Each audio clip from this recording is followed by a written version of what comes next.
SP madam साधारण से कपड़े में बाजार गई। दो लड़कों ने आम लड़की समझकर छेड़ा और फिर एसपी मैडम एक दिन साधारण से कपड़ों में मार्केट जाते हैं किसी सामान की खरीदी करने के लिए, लेकिन वहां पर जैसे ही वह सामान की खरीदी करते हुए इधर उधर घूम रही थी, तभी अचानक से दो मन चले लड़के आते हैं और एसपी मैडम को छेड़ने लगते हैं। अब स्टार्टिंग में तो जो एसपी मैडम है वो सोचती है कि कोई बात नहीं, गलती से हाथ लग गया होगा, लेकिन उसके बावजूद भी वो लोग अपनी हरकतों से बाज नहीं आते। इसके बाद जो एसपी मैडम होती है एक लड़के को जोरदार चाटा लगा देती है। अब जैसे ही उस लड़के को चाटा मारा था तो जो उसका दूसरा साथी था वो एकदम से एसपी मैडम के हाथों को पकड़ लेता है। इसके बाद एसपी मैडम पलक झपकते ही दोनों लड़कों को धराशायी कर देती है और इस बात को देखकर मार्केट में खड़े हुए सभी लोग हैरान हैं कि एक लड़की इतनी पावरफुल कैसे हो सकती है जिसने पलक झपकते ही दोनों लड़कों को धराशायी कर दिया। क्या कारण था जो एसपी मैडम बिना सिक्योरिटी के वहां पर गई थी और क्या होता है इस कहानी में आगे, पूरी कहानी की सच्चाई आइए जानते हैं इस वीडियो के माध्यम से। लेकिन दोस्तों, वीडियो में आगे बढ़ने से पहले वही आप लोग से छोटा सा रिक्वेस्ट है कि अगर आप लोग हमारे चैनल पर पहली बार हैं तो चैनल को सब्सक्राइब कर लीजिए और वीडियो को लाइक कर दीजिए ताकि जो मेरा हौसला है वो और भी ज़्यादा बढ़ता रहे और ज़्यादा इंटरेस्टिंग कहानियाँ ऐसे ही रोज़ रोज़ मैं आप लोगों के हमेशा सुनाती रहूं।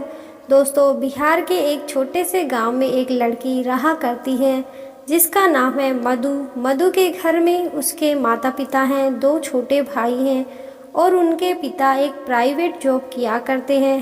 प्राइवेट जॉब करने के बाद वह इतना पैसा कमा लिया करते कि घर का गुजारा अच्छी तरह से हो जाता है।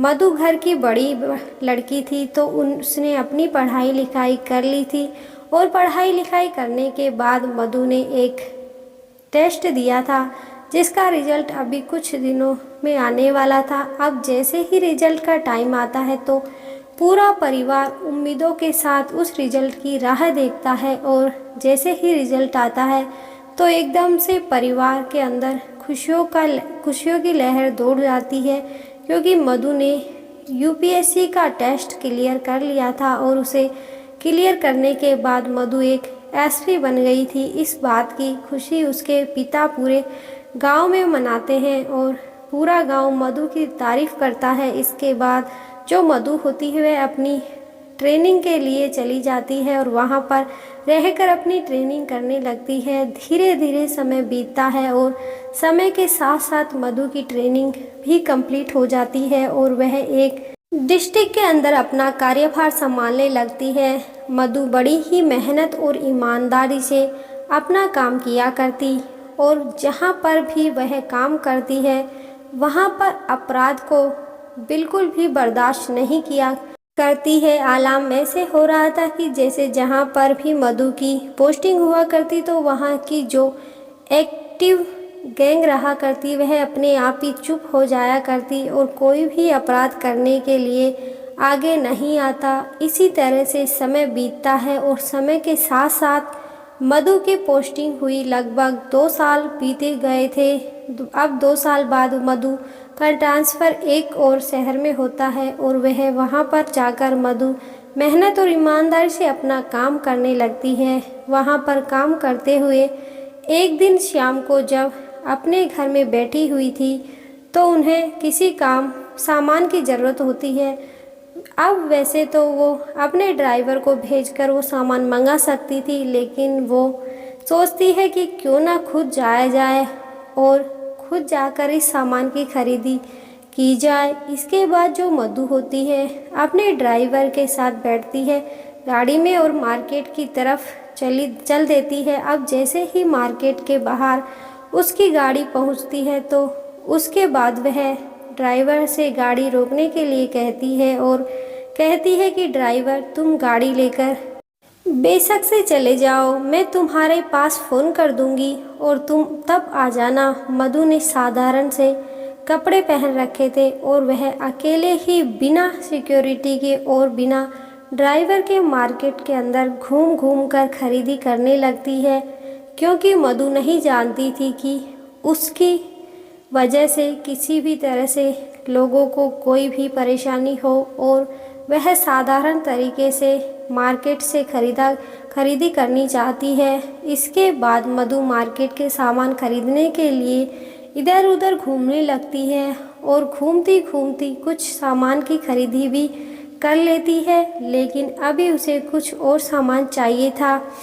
जिस सामान को खरीदने के लिए मार्केट में इधर उधर घूम रही थी, अब तभी अचानक से एक लड़के का हाथ अजीब तरीके से उसके हाथ पर लगता है, और इस बात को देखकर मधु एकदम से चौंकनी होती है। लेकिन फिर वह सोचती है कि चलो वैसे ही लग गया होगा, कोई बात नहीं। इसके बाद वह और थोड़ी देर दूर तक आगे चलती है, लेकिन फिर तभी अचानक से वही लड़का एक बार फिर से एसपी मैडम को टच करता है। लेकिन इस बार मधु चुप नहीं रहती, उस लड़के के पलट के एक जोरदार चाटा लगा देती है। अब जैसे ही उस लड़के को चाटा लगाया था, तो उसके बाद उसके साथ में एक और लड़का था, वो एकदम से मधु के हाथ पकड़ लेता है। अब जैसे ही मधु के हाथ उसने पकड़े थे, तो उसके बाद मधु पलक झपकते ही उन दोनों को धूल चटा देती है, और अपनी सेल्फ डिफेंस टेक्निक का उपयोग करके उन दोनों को धराशायी कर देती है। अब यह बात जैसे ही बाजार में और लोग देखते हैं, तो एकदम से हैरान हो जाते हैं कि एक साधारण सी लड़की ने ऐसा क्या किया जो ये दोनों लड़के ज़मीन पर पड़े हुए हैं। इसके बाद मधु अपना फ़ोन निकालती है। फ़ोन निकालने के बाद अपनी टीम के पास फ़ोन कर देती है, और उनको मार्केट के अंदर बुला लेती है। अब जैसे ही एक साथ ढेर सारी गाड़ियां वहां पर आती है, तो उन गाड़ियों को देखकर सभी लोग बड़े ही हैरान हो जाते हैं और आश्चर्यचकित रह जाते हैं। उसके बाद जब उन लोगों को पता चलता है कि यह जो लड़की थी, यह और कोई नहीं यहाँ की एसपी साहिबा है, तो एकदम से उन लोगों के होश उड़ जाते हैं, क्योंकि एक एसपी साहब को इस तरह से उन लोगों ने कभी नहीं देखा था कि मार्केट में के अंदर इतने साधारण तरीके से वो सामान की खरीदारी करती हुई मिल जाएगी। इसके बाद जो एसपी मैडम होती है, वहाँ से भीड़ को इधर उधर करते हैं, और उन दोनों लड़कों को हथकड़ी लगाकर पुलिस के साथ बिठा देती है। इसके बाद जो एसपी मैडम होती है, वो पुलिस वालों को हिदायत देती है कि इन लोगों को हाथ नहीं लगाना है, और इनको आराम से ले जाकर लॉकर के अंदर बंद कर दो। मैं अभी थोड़ी देर में थाने पर आती हूँ, और वहीं पर चलकर इनसे बात करूँगी। इसके बाद जो पुलिस वाले होते हैं, उन दोनों लड़कों को अपने साथ गाड़ी में बिठाकर वहाँ से थाने ले जाते हैं, और वहाँ ले जाकर लॉकर में बंद कर देते हैं। इधर जो एसपी मैडम थी, वह वहाँ से अपने घर जाती है, और घर जाकर वह अपने कपड़े चेंज करती है, और ड्राइवर के साथ दोबारा से बैठकर थाने की तरफ निकल जाती है। इधर जो वो लड़के थे, वो बड़े हैरान थे और परेशान हैं, और सोच रहे थे कि आज ये कहाँ फंस गए, आखिर हम इस चीज़ से कैसे बाहर निकलेंगे। इतनी ही देर में एसपी मैडम वहाँ पर अपनी गाड़ी से आ जाती है, और उनके साथ उनके गार्ड और उनके ड्राइवर भी थे। अब जैसे ही वो लड़के एसपी मैडम के रुतबा देखते हैं, तो एकदम से उनकी हवा टाइट हो जाती है, और चेहरे की हवाइयाँ गायब हो जाती है। इधर जो एसपी मैडम है, उन लड़कों को बाहर निकलवाती है, और बाहर निकलवाने के बाद उनसे पूछताछ करने लगती है। कहती है कि हाँ भाई, यह बताओ तुम कब से लड़कियों को छेड़ रहे हो, और तुम्हारा छेड़ने का क्या मोटिव है, और तुम क्या करना चाहते हो इस बात को करके। अब उधर जो वो लड़के थे, वो एसपी के रुतबे को देखकर पहले ही हैरान हो गए थे, तो उसके बाद वह एसपी मैडम के पैर पकड़ लेते हैं और फूट फूट कर रोकर माफ़ी मांगने लगते हैं और कहते हैं कि मैडम हमें माफ़ कर दो, हमसे बहुत बड़ी गलती हो गई और आगे से आपको ऐसा शिकायत का मौका नहीं मिलेगा। अब जो एसपी मैडम है वो थोड़ी देर तक कुछ सोच विचार करती है और सोच विचार करने के बाद उन लड़कों से कहती है कि नहीं, माफ़ तो मैं तुम्हें नहीं कर सकती, क्योंकि मैं जहाँ पर भी काम करती हूँ वहाँ पर क्रिमिनल को बिल्कुल भी माफ़ नहीं किया जा सकता। तुम्हारे खिलाफ़ कार्रवाई ज़रूर होगी। इसके बाद जो एसपी मैडम होती है उनके खिलाफ़ कार्रवाई करने के लिए पुलिस वालों से बोल देती है और ख़ुद उनके लिए एफआईआर दर्ज कराती है। वह लड़के पीछे तक भी माफ़ी मांगते रहते हैं, कहते हैं कि मैडम हमें माफ़ कर दो, लेकिन वो उनसे साफ साफ बोल देती है कि आपने जो क्राइम किया है उसकी सज़ा तो आपको भुगतनी ही पड़ेगी। ऐसा कहकर एसपी मैडम वहाँ से चली जाती है। उन लड़कों को कोर्ट में पेश किया जाता है और कोर्ट में पेश करने के बाद उनके खिलाफ़ उचित कार्रवाई की जाती है और उनको जेल में बंद किया जाता है कुछ दिनों के लिए।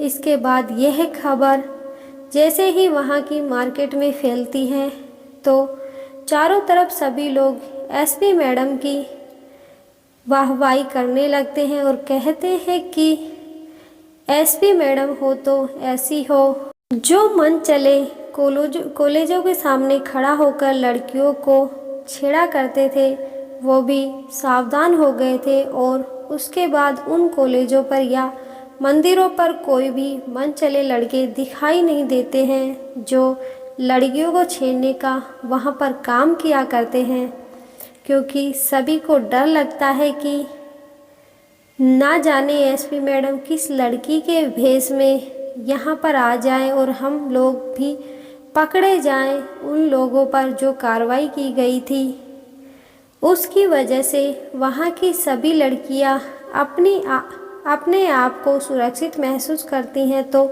दोस्तों यह थी कहानी एक महिला एसपी की, जिन्होंने एक मार्केट के अंदर जाकर 2 लड़कों को पकड़ लिया और उसी कारण से शहर के अंदर उनकी वाहवाही होने लगी। आप क्या कहना चाहते हो मधु के बारे में? आप क्या कहना चाहते हो उन 2 मनचलो लड़कों के बारे में? आपकी जो भी राय हो कमेंट बॉक्स में ज़रूर बताएं। धन्यवाद।